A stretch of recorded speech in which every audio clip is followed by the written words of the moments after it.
বনগাঁ পুরসভায় রদবদল নাটক চরমে। এবার তৃণমূল পুরপ্রধানের বিরুদ্ধে অনাস্থা প্রস্তাব জমা দলীয় কাউন্সিলরদের তাদের একাংশে। গত 6 নভেম্বর বনগাঁর পুরপ্রধান গোপাল শেঠকে ইস্তফার নির্দেশ দেয় তৃণমূল।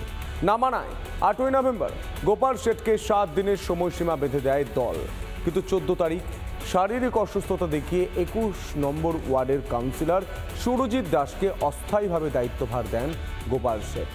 বুধবার বনগাঁ পুরসভার 22 জনের মধ্যে 15 জন তৃণমূল কাউন্সিলর জেলা কার্যালয়ে বিশ্বজিৎ দাসের সঙ্গে বৈঠক করেন।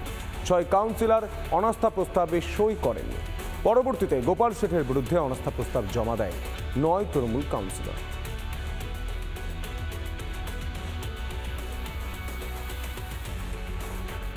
আজকে যেটাতে সই করাতে চাচ্ছে সেটা হচ্ছে অনাস্থা। আমরা অনাস্থায় সই করব না।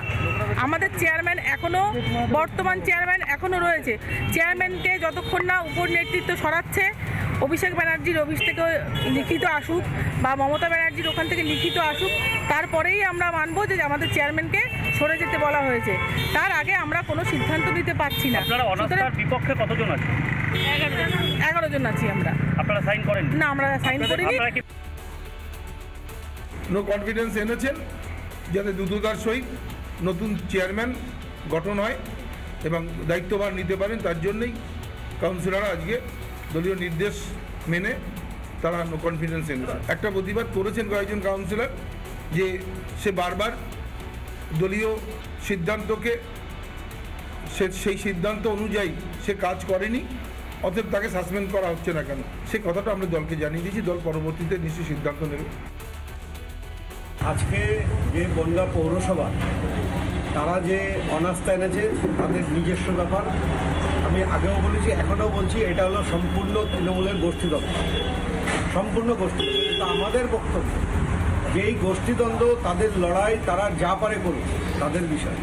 কিন্তু যে বনগাঁর 22টা ওয়ার্ডের মানুষ পৌরসভা থেকে যেন বঞ্চিত না হয়, এটা আমাদের বারে বারে আমাদের বক্তব্য।